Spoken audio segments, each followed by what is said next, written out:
Assalamualaikum warahmatullahi wabarakatuh. Di sini saya akan mempresentasikan laporan praktik kerja lapangan saya di PT Pabrik ACC Sukses. Sebelumnya, perkenalkan nama saya Ali Fadila Prihandini dari kelas 13 Hija, jurusan Sistem Informasi Jaringan dan Aplikasi SMK Negeri 2 Klaten, tahun pelajaran 2020-2021. Yang akan saya bahas di sini yang pertama adalah pendahuluan, yang kedua keadaan umum perusahaan, yang ketiga kegiatan peserta, yang keempat kesesuaian kompetensi, dan yang kelima kesimpulan dan saran. Yang pertama pendahuluan. Latar belakang praktik kerja lapangan. Kegiatan PKL dilakukan sebagai syarat kelulusan bagi siswa-siswi SMK Negeri 2 Klaten. Selama melaksanakan kegiatan PKL, siswa dituntut untuk memiliki suatu keahlian profesional. Dalam mengikuti kegiatan PKL, secara tidak langsung akan memberikan pengetahuan dan pengalaman kerja kepada siswa sebelum memasuki dunia kerja yang sesungguhnya. Pengalaman yang diperoleh saat melaksanakan praktik industri, selain mempelajari bagaimana cara mendapatkan pekerjaan, juga belajar bagaimana memiliki pekerjaan yang relevan dengan bakat dan minat yang dimiliki oleh siswa tersebut. Dasar hukum praktik kerja lapangan. Yang pertama, Instruksi Presiden Nomor 9 Tahun 2016 tentang revitalisasi sekolah menengah kejuruan dalam rangka peningkatan kualitas dan daya saing sumber daya manusia Indonesia. Yang kedua, Undang-Undang Nomor 13 Tahun 2003 tentang Ketenagakerjaan. Yang ketiga, Peraturan Menteri Pendidikan dan Kebudayaan Nomor 23 Tahun 2016 tentang standar penilaian pendidikan menengah kejuruan. 4. Undang-Undang Nomor 20 Tahun 2003 tentang Sistem Pendidikan Nasional. Dan yang kelima, Peraturan Menteri Pendidikan dan Kebudayaan Nomor 20 Tahun 2016 tentang standar kompetensi lulusan pendidikan menengah kejuruan. Tujuan praktik kerja lapangan. Tujuan PKL yaitu untuk memperkenalkan siswa pada dunia usaha, menambah dan mengembangkan potensi ilmu pengetahuan, pengalaman, dan sikap profesional siswa sebagai bekal untuk memasuki dunia usaha. Dapat membentuk etos kerja yang baik bagi siswa-siswi sehingga kedepannya dapat menjadi sosok lulusan yang berkualitas, menambah dan mengembangkan ilmu pengetahuan yang dimiliki oleh siswa sesuai bidang masing-masing, dan dapat menjalin kerjasama yang baik antara sekolah dengan dunia usaha. Manfaat praktik kerja lapangan. Manfaat yang pertama yaitu bagi peserta didik, yaitu menambah dan meningkatkan kompetensi serta menanamkan etos kerja yang tinggi, memperkuat kemampuan produktif sesuai dengan kompetensi keahlian yang dipelajari di tempat PKL, dan yang terakhir, mengembangkan kemampuannya sesuai dengan arahan pembimbing industri. Manfaat yang kedua yaitu bagi sekolah, yaitu terjalinnya hubungan kerjasama yang saling menguntungkan antara sekolah dan dunia kerja. Dan yang terakhir, meningkatkan kualitas lulusannya melalui pengalaman kerja selama PKL. Manfaat yang ketiga yaitu bagi dunia usaha atau dunia industri, yaitu lebih dikenal oleh masyarakat sekolah sehingga dapat membantu promosi produk, mendapatkan calon tenaga kerja yang berkualitas sesuai kebutuhannya. Tugas dan tanggung jawab peserta praktik kerja lapangan. Yang pertama, menjaga nama baik alma mater sekolah. 2. Menjunjung nama baik industri atau perusahaan. 3. Melaksanakan kegiatan PKL minimal 6 bulan sebagai salah satu syarat kelulusan. 4. Bersikap jujur, tanggung jawab, disiplin, dan sopan dalam melaksanakan kegiatan PKL, menaati peraturan dan tata tertib yang berlaku di tempat pelaksanaan kegiatan PKL, menjaga dan memelihara semua fasilitas yang ada di lingkungan PKL dengan baik dan hati-hati, mengisi buku jurnal PKL, dan membuat laporan kegiatan PKL dalam bentuk soft copy dan hard copy. Memasuki bab kedua yaitu keadaan umum perusahaan. Profil perusahaan. Yang pertama, sejarah singkat perusahaan. PT Pabrik ACC Sukses adalah perusahaan yang bergerak dalam bidang jasa penyedia aksesoris gadget. PT Pabrik ACC Sukses menyediakan berbagai jenis keperluan untuk gadget seperti anti gores, casing, headset, kabel charger, pelindung kabel, power bank, car charger, tongsis, dan masih banyak yang lainnya. Berdirinya PT Pabrik ACC Sukses berawal dari keinginan sang pemilik yang ingin membuat gadgetnya terlihat keren, tidak cepat rusak, dan berbeda dari lainnya. Maka terbentuklah pabrik aksesoris pada tahun 2013 yang berpusat di Yogyakarta dan berubah nama menjadi Pabrik ACC pada tahun 2016. Kantor Pabrik ACC beralamatkan di Perum Griyati Lania Asri, nomor 3A, Potorono, Kecamatan Banguntapan, Bantul. Pabrik ACC sudah memiliki beberapa outlet yang terletak di Yogyakarta, Solo, Magelang, dan Purwokerto. Pabrik ACC juga beroperasi pada penjualan online pada tahun 2015. Untuk saat ini, Pabrik ACC sudah memulai membuat produk sendiri dengan brand Pabrik ACC Custom Case pada tahun 2016. Pabrik ACC Custom Case ini memiliki program pelanggan dapat menentukan desain case yang diinginkan dengan kualitas case yang terbaik. Pada tahun 2017, Pabrik ACC Custom Case berubah nama menjadi Creative and Production. Visi Pabrik ACC. Yang pertama, menjadi pusat aksesoris gadget terlengkap di Indonesia. 2. Menghasilkan produk aksesoris gadget dengan brand Pabrik ACC. Misi Pabrik ACC. Yang pertama, memberikan pengalaman yang tidak terlupakan saat berbelanja di Pabrik ACC. 2. Mengutamakan kepuasan pelanggan dengan pelayanan yang cepat, tepat, dan tanggap. Dan yang ketiga, selalu menjadi yang terupdate. Struktur organisasi perusahaan. Ini adalah struktur organisasi PT Pabrik ACC Sukses yang dipimpin oleh direktur, setelah itu HRD, kemudian ada warehouse, produksi, sales online, marketing, customer service, finance, store manager, dan ekspedisi. Di PT Pabrik ACC Sukses, saya berada di customer service atau admin online. Tugas dan tanggung jawab personal perusahaan. Yang pertama, pemimpin perusahaan.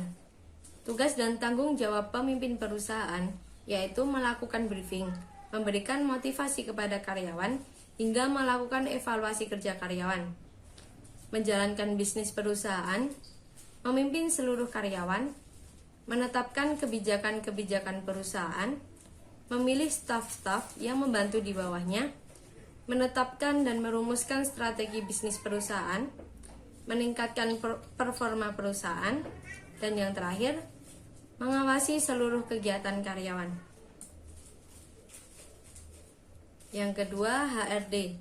Tugas dan tanggung jawab HRD yaitu mengumpulkan informasi, menentukan solusi terhadap masalah yang ada, dan memberikan panduan dalam memberikan solusi dari masalah yang dihadapi perusahaan. Merekrut staf dan karyawan yang diperlukan perusahaan, bertanggung jawab pada hal yang berhubungan dengan absensi karyawan, perhitungan gaji, bonus, dan tunjangan. Dan yang terakhir, membuat kontrak kerja karyawan, serta memperbarui masa berlakunya kontrak kerja. Yang ketiga, finance dan accounting atau staf administrasi keuangan.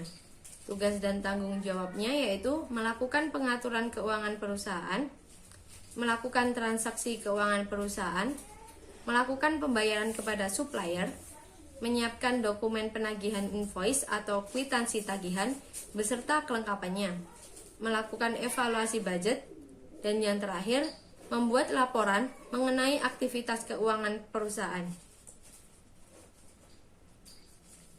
Yang keempat, marketing. Tugas dan tanggung jawab marketing yaitu merencanakan produk, menetapkan harga produk, merencanakan promosi, memperkenalkan produk atau barang dari perusahaan kepada masyarakat, menghasilkan pendapatan bagi perusahaan dengan cara menjual produk tersebut, menjalin hubungan baik dengan pelanggan dan masyarakat, serta menjembatani antara perusahaan dan lingkungan eksternal. Yang kelima, warehouse atau admin gudang. Tugas dan tanggung jawab admin gudang yang pertama, terima barang dan mengkalkulasi item stok, serta mencatat data dengan manual maupun menggunakan komputer. Menyimpan dan menaruh barang dengan teratur di dalam tempat penyimpanan barang di gudang. Membuat laporan arus barang sekaligus jumlahnya secara berkala dan terperinci. Misalnya barang masuk, barang keluar, barang rusak, pengembalian barang, sampai stok barang. Membuat dan menempelkan barcode, dan yang terakhir, mempersiapkan produk barang yang akan dikirim ke customer atau store. Yang keenam, store manager.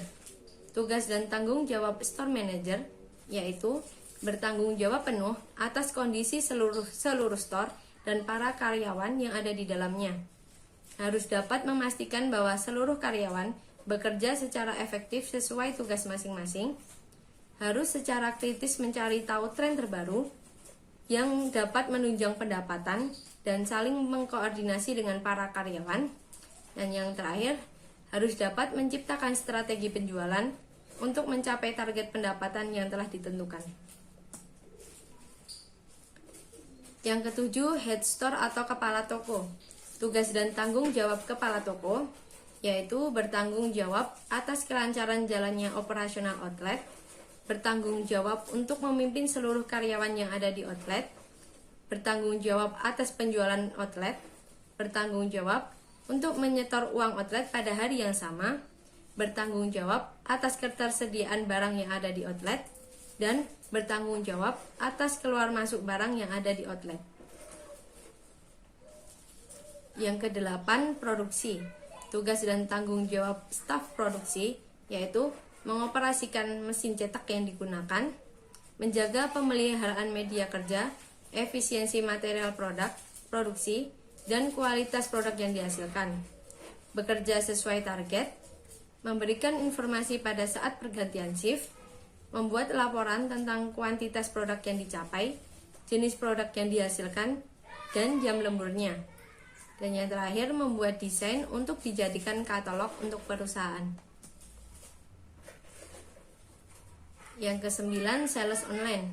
Tugas dan tanggung jawab sales online yaitu bertanggung jawab mengupload katalog di grup Telegram dan website, bertanggung jawab men-share foto, video produk dan proses cetak, bertanggung jawab membuat story Instagram, Facebook dan WhatsApp, bertanggung jawab follow up reseller untuk order, bertanggung jawab dalam proses orderan, bertanggung jawab cek kualitas hasil cetakan, bertanggung jawab memproses pendaftaran member. Yang ke-10, ekspedisi. Tugas dan tanggung jawab ekspedisi yaitu mengirimkan barang tepat waktu, memastikan barang yang diterima oleh konsumen dalam keadaan baik, mengecek terlebih dahulu barang yang akan dikirim kepada konsumen agar tidak terjadi kesalahan pengiriman barang, membantu mengecek dan mengemasi barang yang layak antar dan tidak rusak, dan yang terakhir, mengambil barang atau dokumen dari konsumen. Yang ke-11, customer service. Tugas dan tanggung jawab customer service yaitu berkomunikasi dengan klien dan pelanggan mengenai pengalaman mereka menggunakan produk atau jasa dari perusahaan, memberikan saran dalam pembelian produk atau jasa, menjawab pertanyaan yang diajukan oleh pelanggan atau klien mengenai jasa atau produk yang ditawarkan perusahaan, melakukan pemesanan produk atau jasa yang diminta oleh pelanggan, dan yang terakhir, mendengarkan keluhan dan kekhawatiran pelanggan atau klien dalam menangani masalah mereka. Peraturan perusahaan. Yang pertama, peraturan tenaga kerja. A. Semua karyawan wajib menjaga kebersihan, keamanan, dan kerapian tempat kerja. B. Karyawan wajib melakukan stock opnam setiap 6 bulan sekali yang dipimpin oleh kepala gudang. C. Alat komunikasi yang sudah disediakan oleh perusahaan wajib diaktifkan selama jam operasional. D. Logbook wajib diisi oleh seluruh karyawan secara lengkap sesuai dengan keadaan yang sebenarnya. E. Wajib melakukan meeting singkat, berdoa, dan membersihkan area tempat kerja. F. Setiap toko wajib memiliki buku stok kosong untuk mencatat barang yang habis. Yang kedua, tata tertib perusahaan, yaitu A. Menggunakan atasan seragam pabrik ACC yang sudah ditentukan, bawahan celana panjang sampai mata kaki, alas sepatu, sepatu kets, sneakers atau flat shoes untuk wanita. Yang B. Penampilan harus rapi. C.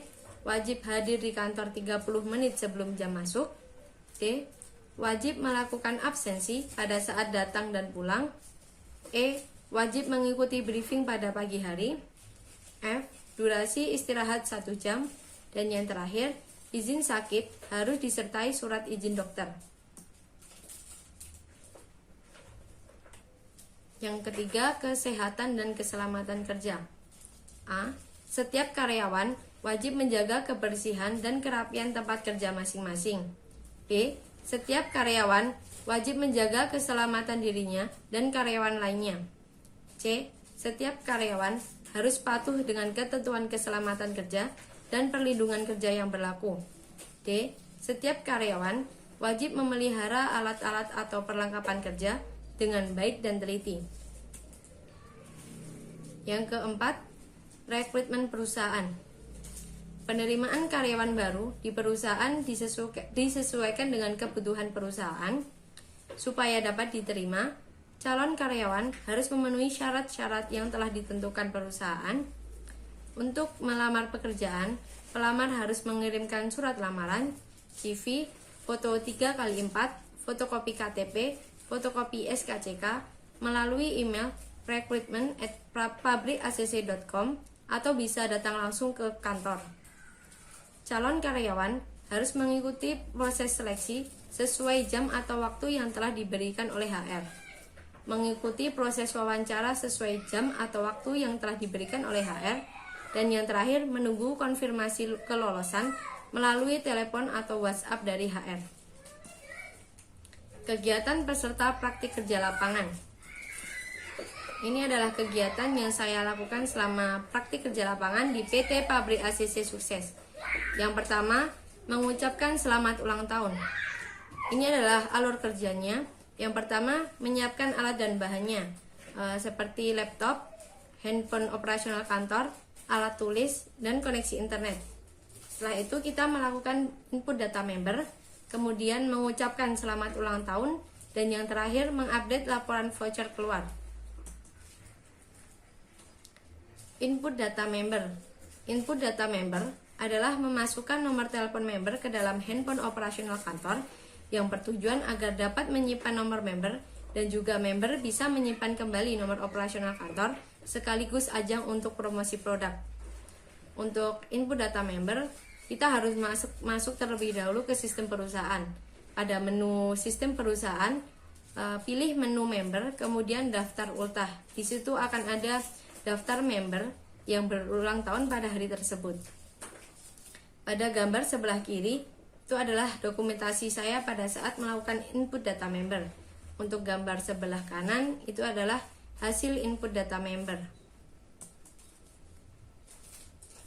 Mengucapkan selamat ulang tahun dan bagi voucher, yaitu memberikan ucapan selamat ulang tahun kepada member yang sedang berulang tahun dan memberikan voucher belanja sebagai bentuk hadiah dari perusahaan kepada member.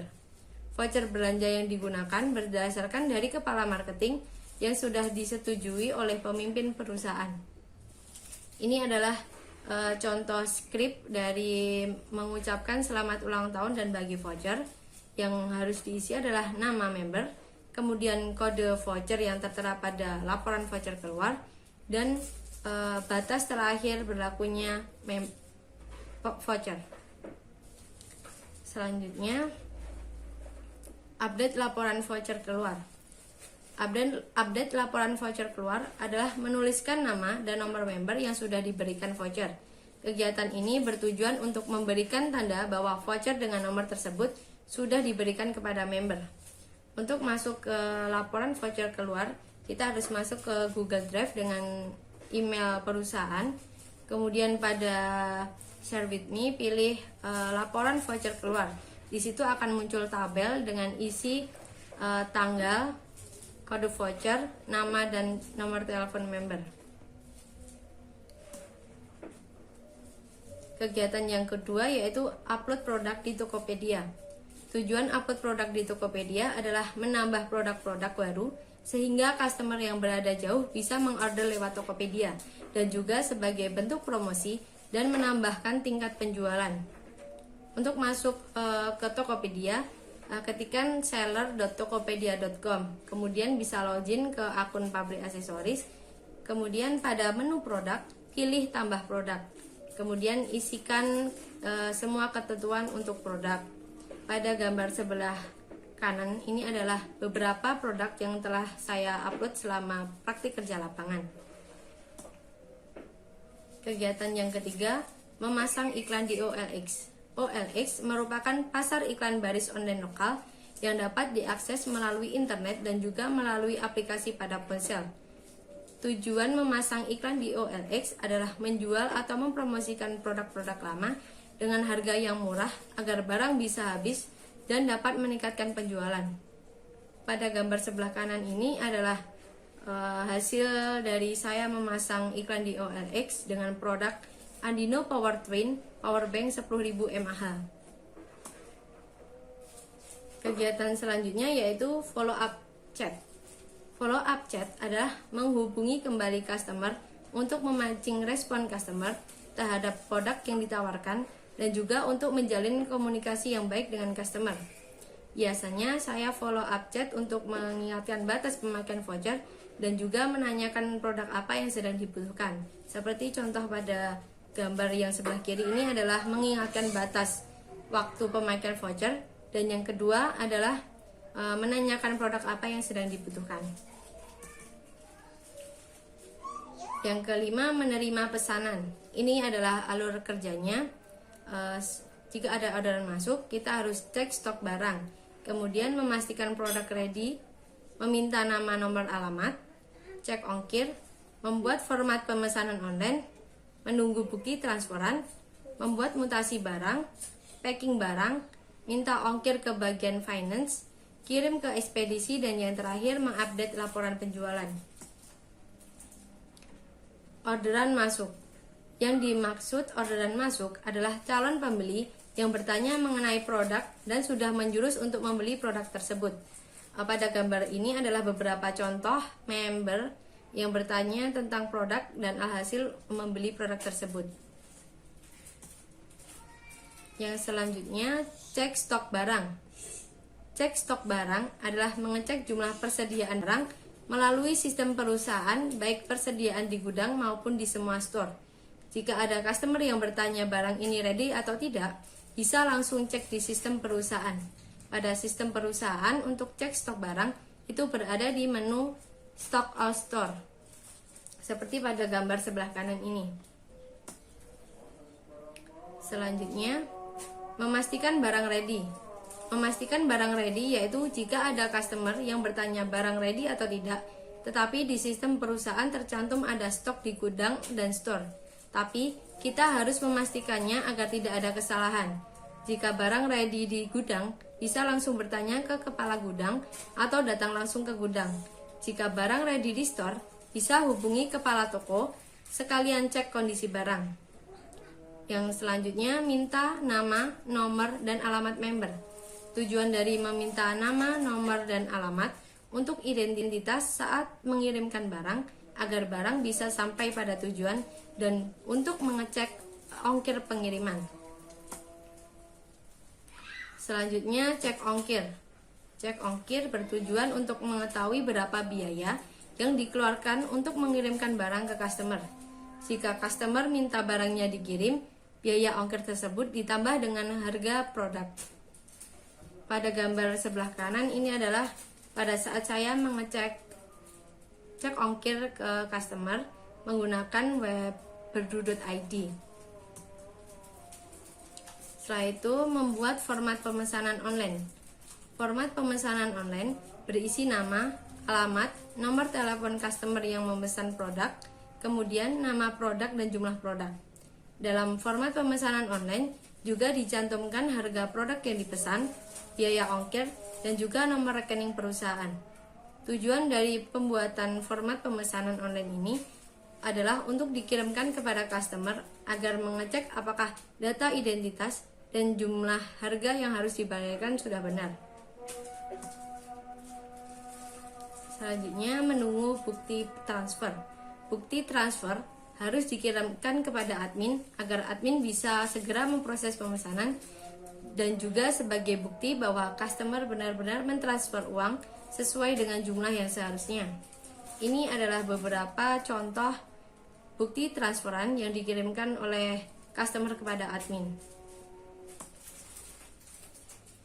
Dan selanjutnya, membuat mutasi barang. Mutasi barang adalah memindahkan barang dari satu store ke store lain. Mutasi barang dilakukan jika ada orderan online masuk, tetapi stok barang hanya ada di store, maka harus melakukan mutasi barang. Tidak hanya untuk orderan online, tapi untuk pembelian di store juga sama. Jika di store Jogja City Mall stok barang kosong, maka dapat memutasi barang dari store lainnya. Pada gambar sebelah kiri, ini adalah script text dalam mutasi barang yang dikirimkan ke grup yang berisi kepala-kepala store dan harus berisi dengan rinci berupa store pemohon, store yang dituju, nama barang, kode barang, dan jumlah barang. Pada gambar sebelah kanan, ini adalah pada grup Markom PACC yang berisi customer service, leader, dan kepala marketing. Yang dikirim pada grup Markom ini adalah script teks mutasi barang dan tabel mutasi barang. Selanjutnya, packing barang. Packing barang adalah pengemasan suatu barang yang siap untuk dikirim atau didistribusikan ke tempat lain atau biasa disebut dengan pengepakan. Barang biasanya ditaruh dalam suatu kotak atau kardus yang lainnya sehingga barang tidak mudah rusak dan terkesan rapi. Pada gambar tersebut adalah ini alamat dan nama customer yang akan barangnya dikirimkan. Selanjutnya, meminta ongkir ke bagian finance. Jika customer sudah mengirimkan biaya untuk ongkir, maka pada saat akan menyerahkan barang ke bagian ekspedisi harus menyerahkan ongkos kirimnya. Jika meminta ongkir ke bagian finance, kita akan diberikan kertas seperti pada gambar dan kita harus menuliskan ongkir dari Jogja kemana. Kemudian kita tuliskan jumlah ongkir yang diperlukan. Kemudian minta tanda tangan kepada leader atau kepala marketing. Setelah itu kita sebagai penerima juga harus menandatanganinya. Selanjutnya, serahkan ke bagian ekspedisi. Jika barang yang sudah di-packing dan sudah minta ongkos kirim, serahkan barang dan ongkos kirim ke bagian ekspedisi. Setelah itu, baru bagian ekspedisi dapat mengirimkan ke jasa pengiriman barang seperti JNE, JNT, dan masih banyak lagi. Untuk langkah yang terakhir, update laporan penjualan. Laporan penjualan adalah informasi penjualan yang disusun dan diinformasikan sebagai bahan pencatatan dan analisa penjualan. Laporan penjualan juga bertujuan untuk mengetahui berapa penghasilan yang dicapai selama 1 bulan dan dapat mengetahui mencapai target penjualan atau tidak. Yang bab keempat, kesesuaian kompetensi. Kegiatan di tempat praktik kerja lapangan tidak sepenuhnya dapat mengimplementasikan materi-materi yang telah diajarkan di sekolah. Oleh karena itu, kita perlu mencari bakat dan keahlian kita di bagian apa. Sehingga, saat akan melaksanakan kegiatan PKL, kita tidak kebingungan dalam mencari tempat untuk PKL. PKL yang tidak sesuai dengan kompetensi jurusan tidak ada salahnya, karena dengan begitu, kita akan mendapatkan ilmu pengetahuan baru dan kemampuan baru yang tidak diajarkan di sekolah. Di PT Pabrik ACC Sukses, ada beberapa yang masih berhubungan dengan kompetensi jurusan, yaitu penggunaan Microsoft Office dalam membuat PowerPoint saat meeting di awal atau di akhir bulan, Microsoft Excel untuk membuat laporan deskripsi kerja dan tabel mutasi barang, dan juga penggunaan Google Sheet dalam laporan penjualan dan laporan voucher keluar. Tidak hanya itu, yang berhubungan dengan kompetensi jurusan lainnya yaitu dalam mapel produk kreatif dan kewirausahaan seperti bagian marketing dan pemasaran. Di PT Pabrik ACC Sukses juga ada bagian desain grafis yang ditempatkan di marketing dan produksi, dan juga ada digital marketing untuk pembuatan segala video untuk promosi seperti pembuatan konten YouTube dan feed Instagram. Bab yang kelima, kesimpulan dan saran. Yang pertama, kesimpulan. 1. Praktik kerja lapangan merupakan salah satu program pembelajaran di luar sekolah yang wajib dilaksanakan oleh setiap siswa sekolah menengah kejuruan minimal 6 bulan sebagai salah satu syarat kelulusan. Yang kedua, tidak semua kompetensi yang telah diajarkan di sekolah dapat diterapkan dan sesuai dengan yang dihadapi saat turun ke perusahaan. Yang ketiga, saat melaksanakan PKL, siswa dapat memperoleh banyak ilmu pengetahuan yang tidak diperoleh di sekolah, dan juga terjalin kerjasama yang saling menguntungkan antara perusahaan dengan sekolah.